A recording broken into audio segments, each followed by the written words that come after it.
Joe, when college football is right, this game is up there as one of the better games in college football. You do have the Pac-12 champion, the reigning defending Pac-12 champion, going against a team that did beat them last year in Florida. Look, there's one thing that I will say about Florida that, and I've been somewhat consistent. I don't know. I do think that there are going to be some issues. I don't think that they will. I think they may go 6-6. I think their ceiling is 7-5. I don't think they can get to 8-4. The only way I think they can get to 8 games is if they win it in a bowl game. But, man, Paul Chryst has come out multiple times and said what he believes that they underutilized Graham Mertz. They do have a pretty damn good offensive line out there in Florida. They have a good running game.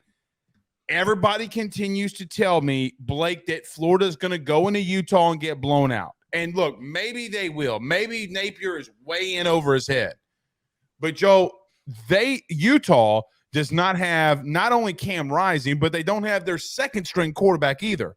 And I feel like I'm the dumbest person in the world because nobody agrees with me here.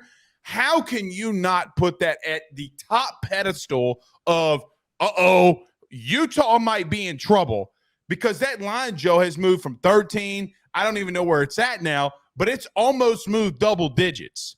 So do you think people know what's going on at Utah? And if Cam Rising's not playing, Joe, it is a massive deal. It's a quarterback. So I look at both of these and say, man, I think Florida could go up to Utah and upset them. Maybe I'm wrong. I understand why there's concern for this game for Utah's end and for what you're talking about. We kind of unintentionally become Utah haters on the show, which is kind of funny and it's really random.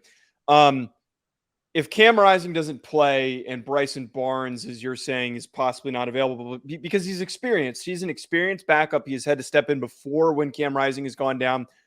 The uncertainty, I think, is still a ploy. To have this much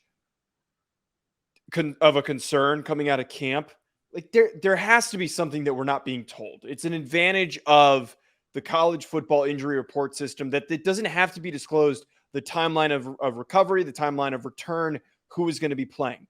If you are putting in the head of your opponent that you're not going to have one or two of your quarterbacks, that is going to disrupt their game plan. And again, Florida has a brand new defensive coordinator, completely brand new. He's been around the block. He's a young guy. But for him to have to prepare for multiple quarterback styles is going to lead to some confusion in that defensive room, trying to get ready for this game. I think that it is optimistic to assume that Cam Rising could be available. I also would not be shocked if this is not all a part of, as I've said earlier in this whole time, a way to deflect and defer and confuse your opponent. But if Bryson Barnes is available and he plays in this game, I think that they're going to be fine because he's been in that quarterback room for a while. He's an experienced upperclassman that has had to step in and play some games before. Hasn't played a ton, but has played enough where he should be fine against Florida. I'm going to go as far as to say this. I'm not worried about Florida. Florida is going to do fine in their lower tier games, but Utah is a really well-coached program. For them to have the roster turnover, that's going to be a big key on today's show. The roster turnover to show up in this game without any issues with all of those young players stepping in at multiple positions. This is not the opponent to be figuring that stuff out in week one. They could get burned pretty badly because of all that. In Utah's depth chart, this is what they have at quarterback, Joe. You ready? Mm-hmm. Cam Rising, Bryson Barnes. They have no idea who their third dude is. Nate Johnson has been brought up as another guy. Okay. Correct. But what I'm saying is they didn't even label my man on the depth chart. They didn't even put him on with him. They're screwing with him. No, bullshit. You got an SEC opponent coming into your building. What do you mean you're messing around? And if you are messing around, that's a bigger deal than probably anything that we'll talk about here today. Joe, they have inexperience at position groups. The reason that everybody was so high on Utah was because Cam Rising was returning. I look at their depth chart. They got another wide receiver in Micah Pittman who came in, and then they have Spencer Fano, the true freshman, who some believe is going to start at left tackle. Now, Florida has a true center or a true freshman center that may be there, but Utah has a true freshman. And I will tell you this, if you think that Tyreek Sapp and those dudes won't expose a left tackle from Utah, you're outside of your box if you think that Florida still doesn't have dudes. I know that they had everybody and their mama, their grandmama, the coffee pot, the Keurig, the bananas that are in the nutritional center. All of that hit the transfer portal last year. I get it. I'm with you. They still have dudes that Utah won't see until they play Oregon. They don't, and they won't. Everybody comes into this game and tells me Florida is horrible. Florida's horrible. I've even been to a place, Joe, where I said from an SEC standard, I agree. They're not going to meet up to that SEC standard. But there was a reason that I had Utah out of my top 10. They are not a top 10 team without Cam Rising. Everybody on planet Earth knows that. And even if Joe can't, as someone who's had 2 ACL surgeries, even if Cam Rising surprisingly makes some kind of appearance in this game, he's not ready. You have to take hits on that knee. It would be foolish and ignorant to play him. The reason it's moving and that line continues to move the way that it is, Utah is not as deep as everybody thinks that they are. I look at their offensive linemen. Okay, you got a sophomore that's got to start at right guard. You have a junior that's coming in at right tackle. I look at you defensively. You had a redshirted freshman at defensive tackle that you're putting in. You have 2 sophomores, Joe, in the secondary that literally you don't know anything about. So, yeah, I am a little concerned if I would be Utah going into this. Now, I said this last week. I'll say it again. The players on the field have nothing to do with me on why I would pick Utah. You know what would make me pick Utah? What? The climate and atmosphere. Florida going up into the elevation, going up into a place where they're not familiar with, cramps, low endurance, low what's the word I'm looking for? Stamina. That would be why I would pick them, because Florida might not be ready for that. But, man, I look at this game, and this is not going to be a knockout by Utah by any stretch. That's how I don't know who to pick yet. I really don't. We'll probably do that on Wednesday. But I will tell you, I'm leaning more Florida than I am Utah at the current moment. Now, a lot of things can change, but that's where I'm at the current moment. But watch me pick Utah on Wednesday because I'm a dumbass.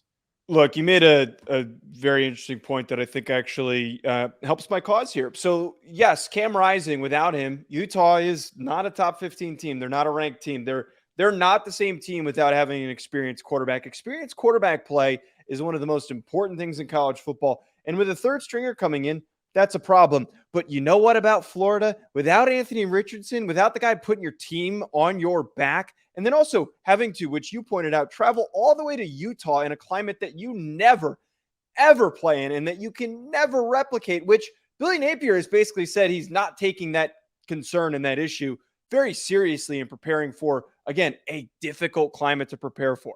With all of that, I'm not betting on Florida. I'm going to go as far as to say Utah covers. I think I saw somebody say the line was 6.5. Utah's covering that. I don't care who's at quarterback.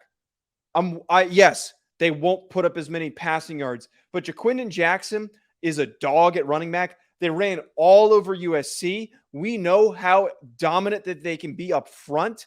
And I think with all these young players on the defensive side of the football for Florida, outside of Umam Yellen at the defensive end position, it is a group of who's who's. I'm not afraid of any of those other dudes. They're going to run all over them. If a team is going to be able to do that, it's Utah. They're going to be catching their breath from being up in the wind or up in the mountains. They're going to have 300 rushing yards and 6 touchdowns, 4 touchdowns, 3 touchdowns. I think I don't see why they can't score over 30 points against this Florida team. The quarterback advantage in this game, ironically enough, as much as we've talked about it, does not fare Utah. It doesn't. But what have we seen from Graham Mertz that I'm going to sit here and buy stock in him to? What have you seen from a walk-on? They're not starting a walk-on. Joe, they literally today came out and said that they have not made a decision at quarterback and that it's a battle for the third position. You have Utah teams do this all the time. Nick's literally doing it right now. That he's not gonna. He said that he's not gonna name their starter, but not with a walk-on. The walk-on's not even close to in the conversation. I'd be willing to bet it's all a ploy. They have an advantage in the fact that Florida has to travel all the way to them, and they have a question mark at quarterback. If you think that Utah is just going to go in there and just score at will, but Joe, you know what Florida has to do? Stack the box, play man-to-man coverage on the outside. With who? With who? Joe, buddy, I don't mean this in a wrong way, and I love you to death. This ain't no Rudy Poo-ass team from some shit-ass conference. This is not Oregon State. They have dudes on the defensive line. You better, when you get off this show tonight, you better go turn on some film. Because if you don't, you're going to be flat. Here's a white dude word for you, flabbergasted. You're going to be like that dude on that other show who absolutely shit himself. Notre Dame was as good as they were in the secondary. So not fair. You're making me laugh. You think Desmond Johnson? Somebody pointed this out. Really good damn point. You think Desmond Johnson's going to be able to stay in every single snap in this game? Oh, dude, my man's he ain't gonna make it. First and second down, he's coming off the field. There's no fat jokes aside. He's coming off the field on first down, regardless of where he plays. Yeah, he's never been an every down player. He's not going to be able to be in the conditioning. My point is I am optimistic for the outlook for Billy Napier in the future, but 2023 is not going to be their year. They're recruiting really well right now for 2024. Florida's not Navy. I know it's not, and I never implied that and said that. I am bringing this all back down to this, and I said this to you pre-show. That is a really funny comment. I said this to you pre-show that Josh Pate made a really good point. That this time last year, no one thought anything of Michael Penix or Bo Nix, and they are right now on the short list to win the Heisman. And Graham Mertz, maybe not finish as a Heisman finalist, could really surprise us and be a really good football player in a new setting. But I don't know what evidence we have to suggest that, because all the evidence that we have of him playing in a respectable offense at Wisconsin, it's not like he was with a bad offensive coordinator or a bad offensive mind with Paul Chryst running things, and he failed consistently. I'm supposed to think that he's going to show up. They need an Anthony Richardson type of performance out of Graham Mertz to win that game. Anthony Richardson beat Utah last year, not Florida. That's where I think we disagree. All right.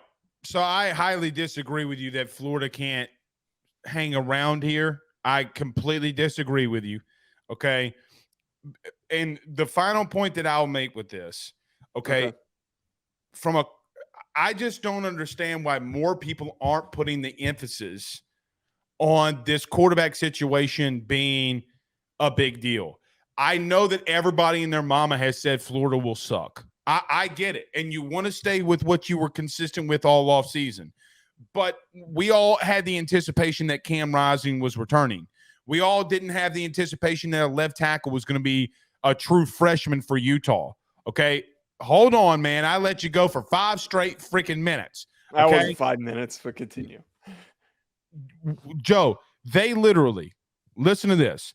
Cole Johnson, Vaki, and Barton all are sophomores or less. They are starting multiple true freshmen here.